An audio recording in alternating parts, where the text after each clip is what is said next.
Hola chicos, ¿cómo están? ¿Cómo les fue en su mega simulacro? Espero que muy bien. A continuación vamos a ver la explicación de la materia de Historia Universal. Recuerden que en la parte de arriba van a aparecer el área a la que pertenece esa pregunta. Dependiendo del examen que hayan aplicado, pueden hacer la revisión. Y nuestra primera pregunta es la siguiente.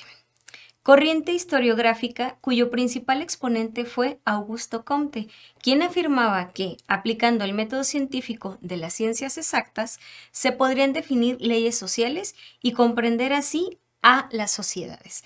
Entonces, recuerden que este es uno de los primeros temas que vienen en nuestro listado, en el temario de nuestro examen, y las corrientes historiográficas van a ser esas corrientes que desde diferente perspectiva y metodología van a tratar de explicar los acontecimientos históricos. En este caso, nuestra respuesta correcta sería la letra D, es el positivismo. Augusto Comte fue quien prácticamente fundó esta escuela historiográfica y su principal postulado era generar o poder definir leyes sociales. Para que de esta manera, aplicándose a las diferentes sociedades y los diferentes momentos históricos, se pudieran entender los procesos. En nuestra siguiente pregunta, movimiento que inició a mediados del siglo XVIII, cuyos principales postulados fueron la teoría antropocéntrica y el uso de la razón. Esta palabra va a ser clave. Estableciendo nuevos paradigmas en las sociedades de esta época. Recuerden que si estamos hablando del siglo XVIII, también es conocido como el siglo de las luces o el siglo de la ilustración.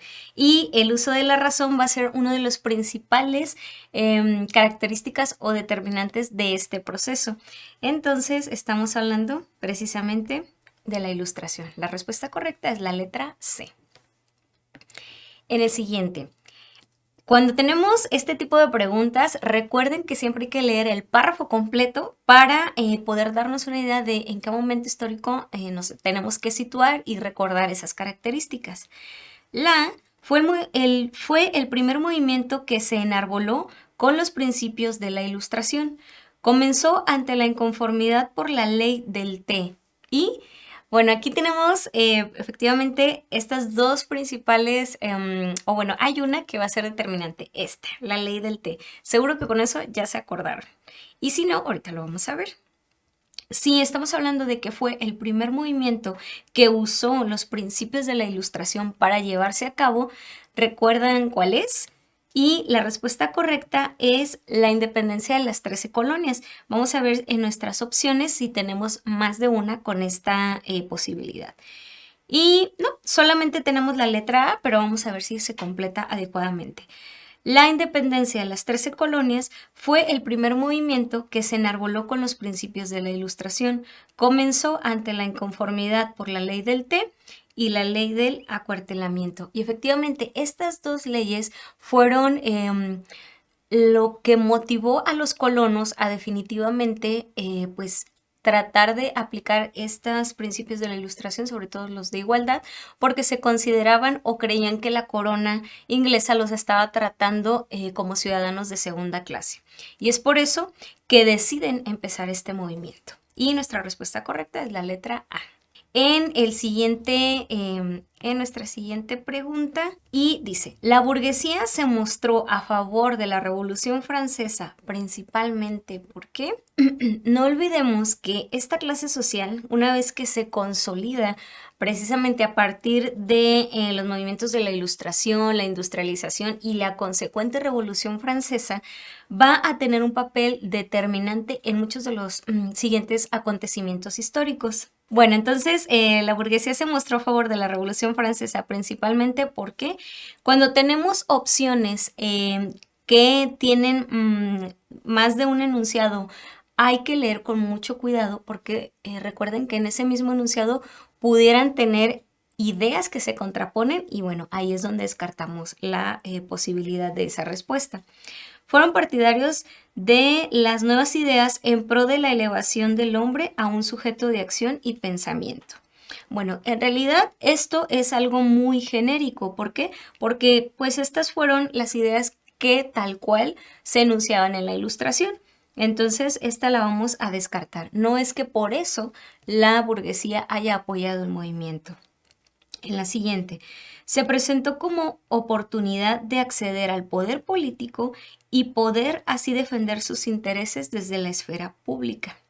Recuerden que la burguesía ya tenía el poder económico, ya era un conglomerado que tenía este poder económico y nada más le faltaba el poder político para poder seguir defendiendo sus intereses. Entonces, esta podría ser, vamos a ver las demás. Fue el mecanismo por el cual se podría garantizar el acceso a las oportunidades de manera equitativa. Aunque la igualdad y la justicia fueron principios de la Ilustración, esa igualdad versaba más sobre la cuestión de igualdad ante la ley. Entonces, esta cuestión también la vamos a descartar porque no era que la burguesía quisiera que este acceso fuera para todos. Obviamente estaba anteponiendo sus intereses de clase. En la siguiente, consideraban que los derechos universales del hombre deben llegar a todas las clases sociales y ellos, al tener el poder económico, serían capaces de extender estos ideales.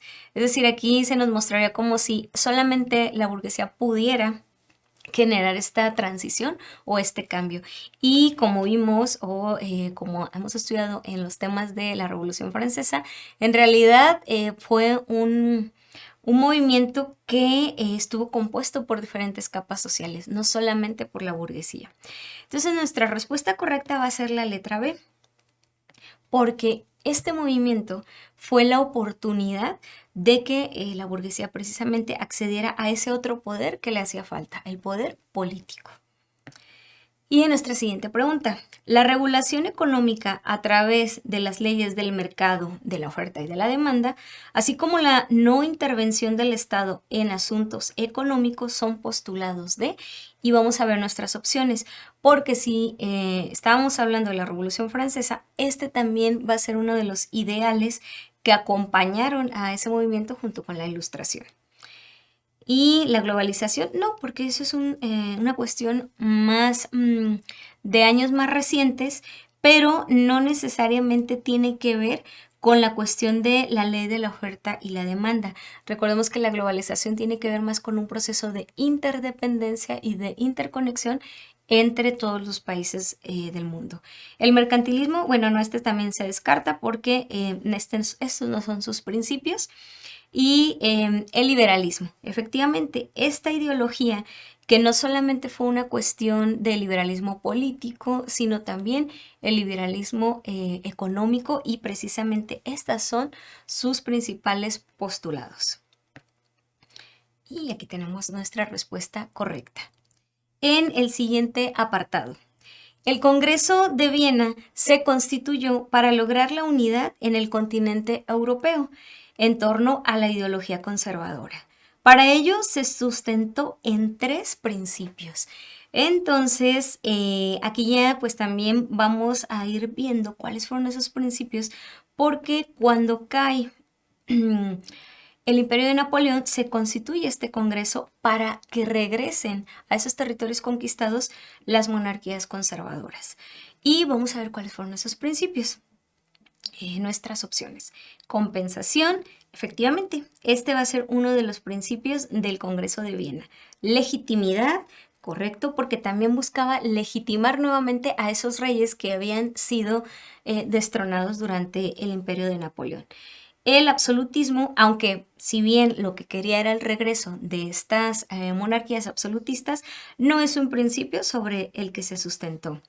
El equilibrio de poder, este sí va a ser un principio porque con el equilibrio de poder lo que se buscaba era que no existiera nuevamente otra superpotencia, como lo fue Francia, que pudiera doblegar a las demás. Y el catolicismo, en realidad este no va a ser uno de los principios que sustenten a el retorno de las monarquías de Europa. Entonces, nuestra respuesta correcta va a ser la letra A, la que tenga el 1, el 2 y el 4. Y en nuestra siguiente pregunta, ¿Qué logró Francia durante la segunda oleada de las revoluciones burguesas? Noten nuevamente este factor, esta clase social que va a estar en un constante, o en esa constante búsqueda de instaurar los principios de la Ilustración. Entonces, ¿cuál fue ese logro? El regreso de la dinastía de los Borbones y el restablecimiento de la Casa Real. Bueno, esta la vamos a descartar porque en realidad si estamos hablando de que se trata de revoluciones burguesas, desde luego que no van a buscar el retorno de las casas monárquicas. Entonces, bueno, esta se descarta. Recuerden que las revoluciones burguesas se caracterizan por tener este corte liberal y por tratar de instaurar los principios de la Ilustración. Entonces, la siguiente opción, el arribo al poder de Luis Felipe de Orleans, representando el acceso al poder de la alta burguesía. Bueno, vamos a dejarla aquí pendiente. La rebelión fue sofocada por el poder conservador, encarcelando a los disidentes. Esta también la vamos a eliminar porque no se trató de una oleada de poder conservador, sino de liberales.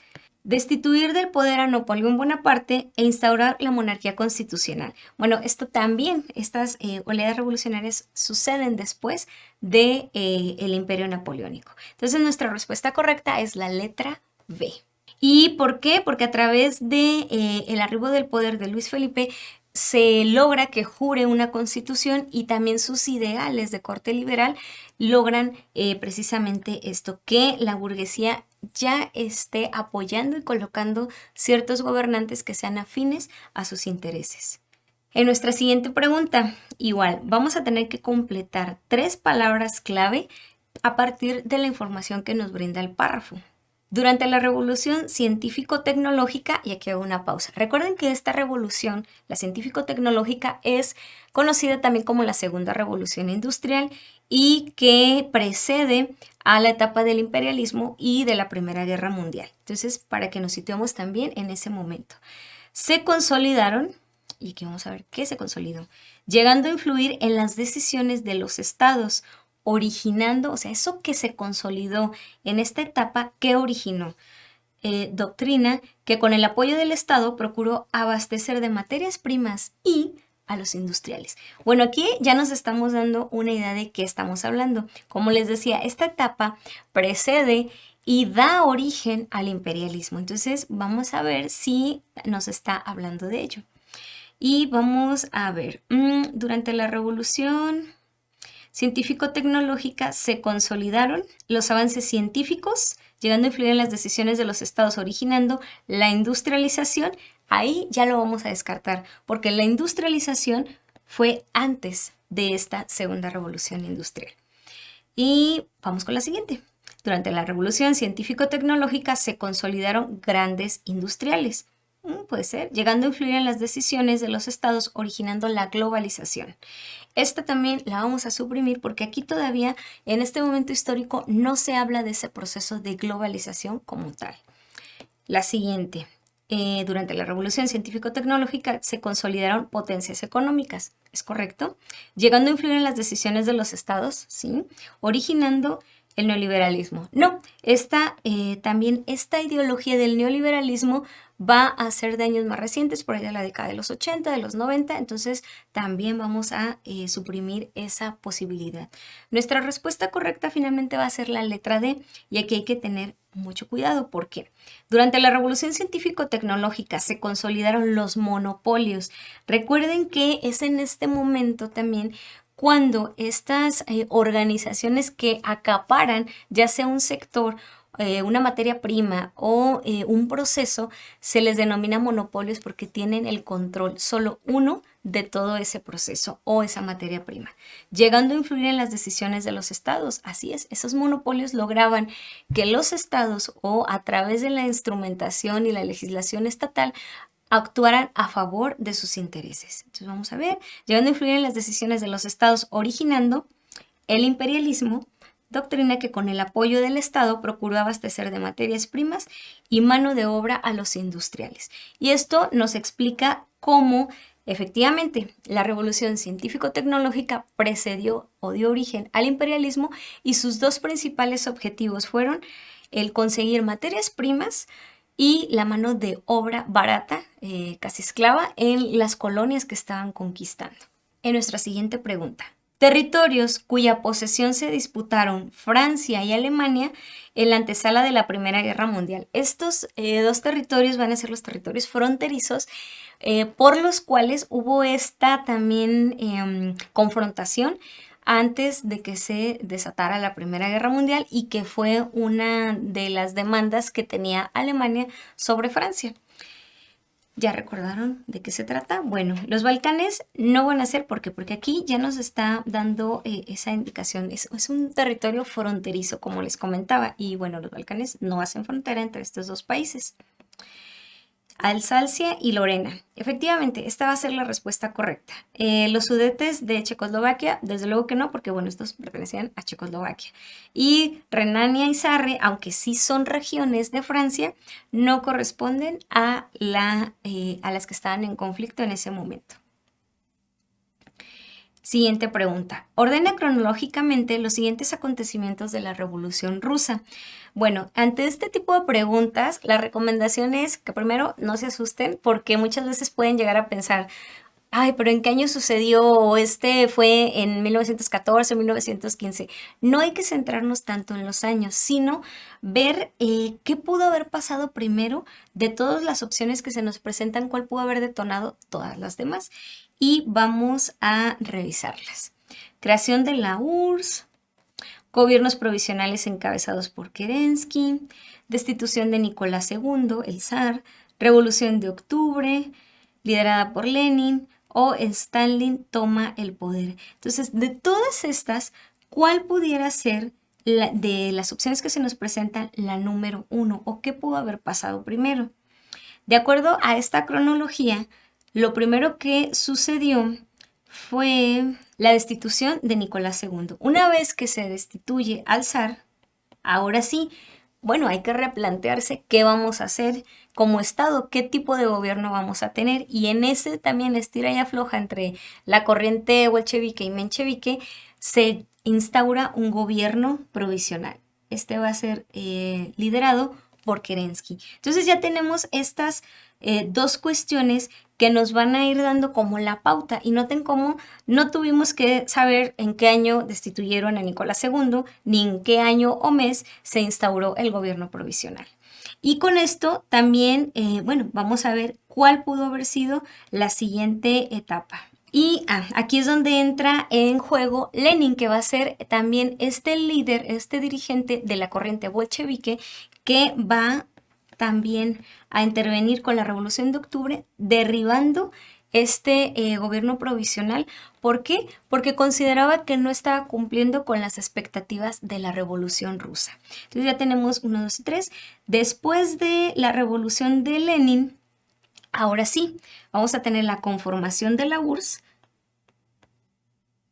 que tampoco necesariamente sabemos en qué año fue, bueno, fue en 1922, pero para efectos de responder esta pregunta no tenemos que saber exactamente en qué año qué pasó, sino cómo se sucedieron los acontecimientos.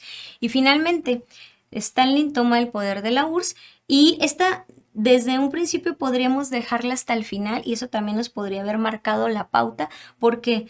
Porque incluso Stalin deja el poder de la URSS hasta la década de 1950, hasta su muerte y después de la Segunda Guerra Mundial. Entonces, la respuesta correcta va a ser la letra, bueno, me regreso aquí para que lo visualicen, la letra A, para que vean cómo va el cronograma de estos acontecimientos que giran en torno a la Revolución Rusa. En nuestra siguiente pregunta, ¿fue una consecuencia geográfica de la Primera Guerra Mundial? Recuerden que cuando estamos viendo los acontecimientos históricos es conveniente que analicemos tanto las causas como las consecuencias desde las diferentes aristas.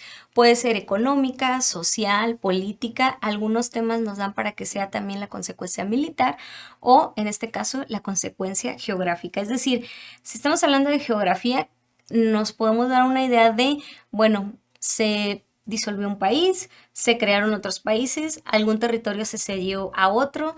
A eso se refiere con la consecuencia geográfica. Y vamos a ver nuestras opciones. Separación de Alemania en 4 territorios. Bueno, esta la descartamos porque esto sucedió hasta la Segunda Guerra Mundial, cuando los países ganadores deciden hacer esta ocupación y repartición de Alemania. La unificación de Italia, bueno, también la vamos a descartar porque eso fue previo a la Primera Guerra Mundial, entonces no es una consecuencia porque no pasó después, ni de manera directa con este acontecimiento. La disolución del Imperio Turco Otomano. Esta es nuestra respuesta correcta, porque una vez que finaliza la Primera Guerra Mundial y al ser el Imperio Turco Otomano parte de los imperios centrales o esa coalición que pierde la guerra, bueno, una de las sanciones es su disolución junto con la disolución del Imperio de Austria-Hungría. La anexión de Alsacia y Lorena la descartamos porque al final Alemania no conserva esos territorios, pasan a ser territorios de Francia. Y aquí tenemos pues, nuestra respuesta correcta. Ya casi terminamos. ¿Cómo van? ¿Se han contestado bien? Y con nuestra siguiente pregunta, ¿fueron precedentes de la Segunda Guerra Mundial? Contrario a nuestra pregunta anterior, aquí lo que se nos está solicitando son esos antecedentes o lo que sucedió antes de la Segunda Guerra Mundial. Entonces, vamos a analizar nuestras opciones y ver cuál correspondería. Invasión de Alemania a Bélgica, no, esta no corresponde a este momento porque esto sucedió después, entonces lo descartamos. Ascenso de los regímenes totalitarios, correcto, precisamente esta acción o estos acontecimientos sobre los regímenes totalitarios fueron los que dieron paso a este conflicto. La paz armada, desde luego que no, porque recuerden que esto hace parte de los precedentes de la Primera Guerra Mundial. Los efectos de la crisis de 1929, correcto. Esta también va a ser una de las determinantes y de los precedentes de la Segunda Guerra Mundial.